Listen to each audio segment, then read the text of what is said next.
People will do anything, no matter how absurd, in order to avoid facing their own souls. Carl Jung's observation reveals an uncomfortable truth about human nature: we are masters of distraction, capable of constructing elaborate illusions just to keep ourselves from confronting what lies beneath the surface. We tell ourselves stories to avoid the painful process of self-examination. We point fingers outward to avoid pointing them inward.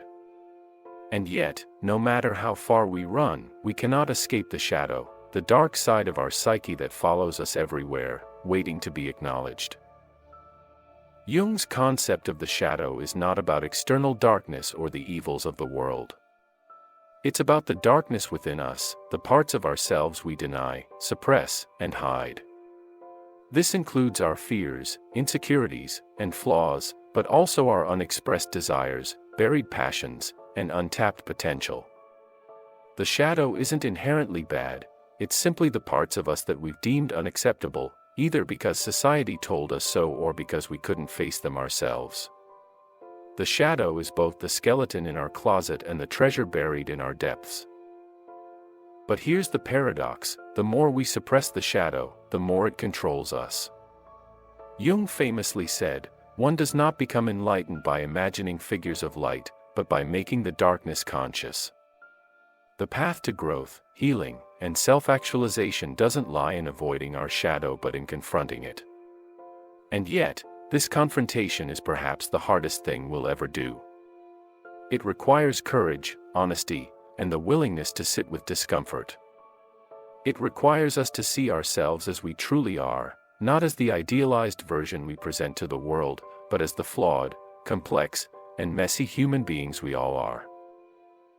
In this video, we will explore what shadow work means, why it matters, and how it can transform your life. As Jung so beautifully put it, your visions will become clear only when you can look into your own heart. Who looks outside, dreams; who looks inside, awakes. Before we go any further, subscribe to our channel so that you don't miss out on any of the philosophical thoughts we share. What is the shadow? The shadow, in Jungian psychology, is not a simple concept. It is a vast, intricate collection of all the aspects of yourself that you have rejected or suppressed. These are the parts of you that you don't want to acknowledge, either because they conflict with your self-image or because they were labeled as unacceptable by others. Imagine yourself as a house with many rooms. The shadow is the room you never open, the one you keep locked and hidden because you're afraid of what's inside. Over time, you may even forget what you put there. But just because the door is closed doesn't mean the room ceases to exist. The shadow forms throughout our lives, beginning in childhood.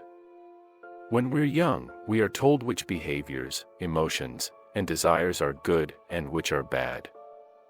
We quickly learn to suppress the bad parts in order to gain love, approval, and acceptance. A child who is told not to cry learns to hide their sadness. A child who is scolded for being angry learns to bury their frustration. Over time, these disowned parts of ourselves accumulate, forming the shadow. But here's the thing: the shadow is not just made up of negative traits. It also contains repressed strengths and potentials, creativity, assertiveness, ambition, that we have hidden away because they didn't fit the roles we were expected to play. Even though we suppress the shadow, it doesn't disappear. Instead, it operates in the background, influencing our thoughts, emotions, and behaviors in ways we often don't realize. Jung called this process projection, the tendency to see in others what we refuse to see in ourselves. For example, if you repress your own selfishness, you might find yourself constantly accusing others of being selfish. If you deny your own capacity for aggression, you might feel threatened by people who seem assertive or dominant. Projection allows us to avoid facing our shadow by externalizing it, but it also creates conflict and misunderstanding. The shadow doesn't just influence how we see others, it also affects how we see ourselves. It can manifest as self-doubt, self-sabotage, and unexplained emotional reactions. Have you ever lashed out in anger and then wondered where it came from? Have you ever felt an inexplicable sense of shame or insecurity? These are often signs that your shadow is at work, trying to make itself known. The shadow is not inherently malicious, but when ignored, it can become destructive. It's like a neglected child acting out for attention. It doesn't want to harm you, it wants to be seen. At its core, the shadow is a reminder of the duality of human nature. Jung believed that we are not purely good or purely bad, we are both, and we must accept this truth to achieve wholeness. To reject the shadow is to reject a part of ourselves. And yet, we live in a culture that idealizes light over dark, positivity over negativity, and perfection over imperfection. We are taught to strive for the light while denying the dark. But this denial comes at a cost. The more we suppress our shadow, the more fragmented we become.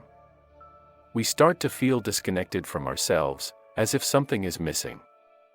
And indeed, something is missing, the parts of ourselves we have disowned.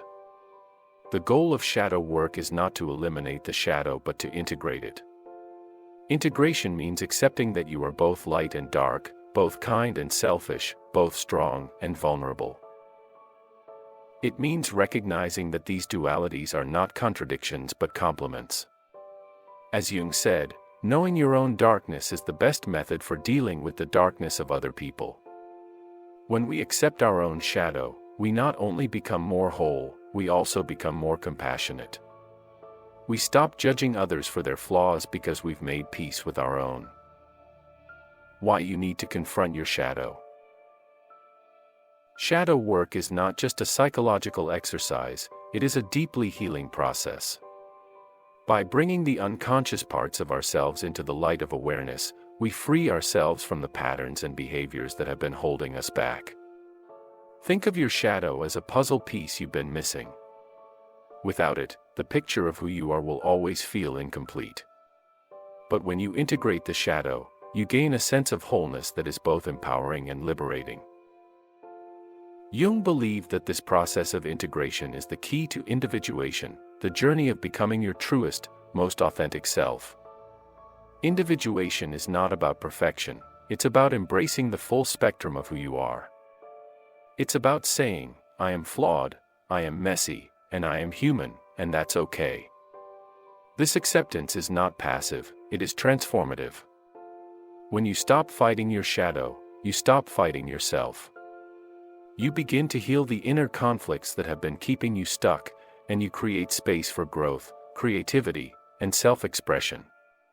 One of the most surprising aspects of shadow work is that the shadow is not just a source of pain, it is also a source of power. The shadow contains not only your fears and insecurities but also your hidden strengths and potentials. By engaging with the shadow, you unlock a wellspring of creativity, passion, and resilience. Many of history's greatest artists, writers, and thinkers understood this. Their work resonates because it comes from a place of authenticity, a willingness to confront the full spectrum of human experience.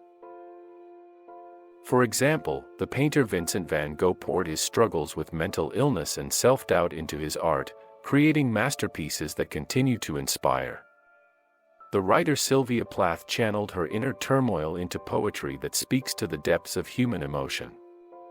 These artists did not run from their shadows, they embraced them, and in doing so, they transformed their pain into beauty. Shadow work allows us to do the same. By confronting our darkness, we gain access to the parts of ourselves that we've been too afraid to explore. And in those depths, we find not only our wounds but also our gifts. The shadow doesn't just affect us individually, it profoundly shapes our relationships. When we fail to acknowledge our shadow, we inevitably project it onto the people around us, particularly those closest to us. Think about the traits that irritate you most in others. Are they disorganized? Self-centered? Overly critical? Often, the qualities we criticize in others are the very ones we've buried within ourselves. This is the essence of projection. We unconsciously see in others the parts of ourselves we can't face. For example, someone who has repressed their own anger might find themselves constantly in conflict with people they perceive as too confrontational. Someone who denies their own ambition might resent those who chase their goals. These projections can create tension and misunderstanding, turning minor disagreements into major conflicts. But the problem isn't with the other person, it's with the unacknowledged parts of ourselves. Shadow work helps us break this cycle. By confronting our own flaws, insecurities, and fears, we take responsibility for our projections. We stop blaming others for the traits we dislike in ourselves, and in doing so, we create space for healthier, more authentic connections. Imagine what your relationships could look like if you weren't weighed down by hidden resentment, guilt, or shame. Shadow work doesn't just help you understand yourself, it helps you understand others. When you make peace with your own darkness, you become more compassionate toward the darkness in others. How to face your shadow. The first step in shadow work is self-reflection, a process that requires radical honesty and vulnerability. To confront your shadow, you must be willing to look in the mirror and see yourself as you truly are, without judgment or denial. This isn't easy. The ego, which thrives on maintaining a polished self-image, will resist. It will try to justify your actions, minimize your flaws, and deflect blame. But shadow work demands that you go deeper, peeling back the layers of illusion to uncover the raw, unfiltered truth. Begin by asking yourself difficult questions. What parts of myself do I avoid thinking about? What behaviors or traits in others trigger a strong emotional reaction in me, and why?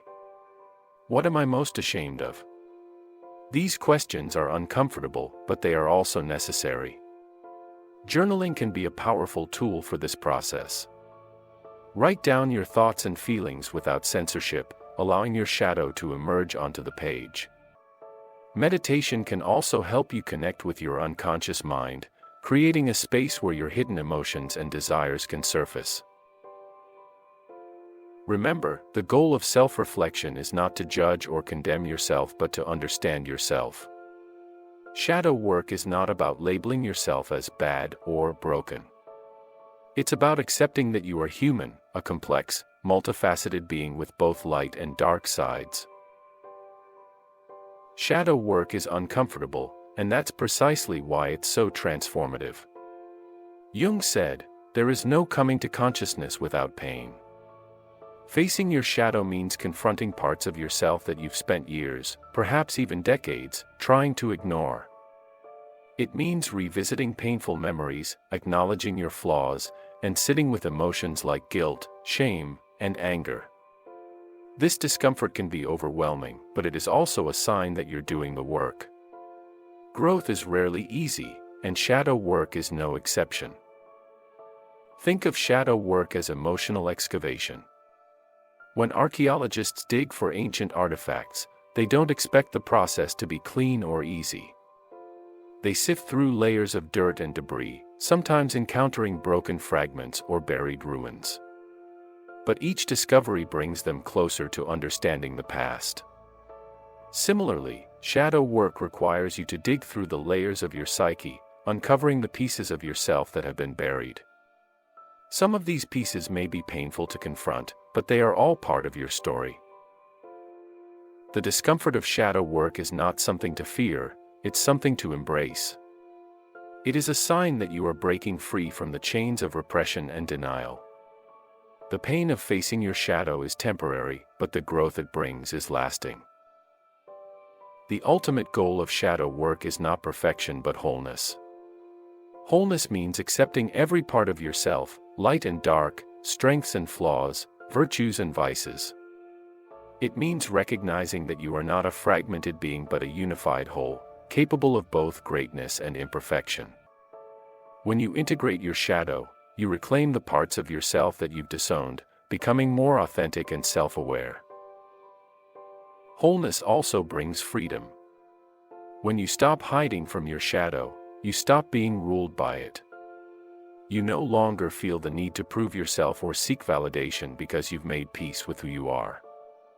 You gain clarity, compassion, and inner strength.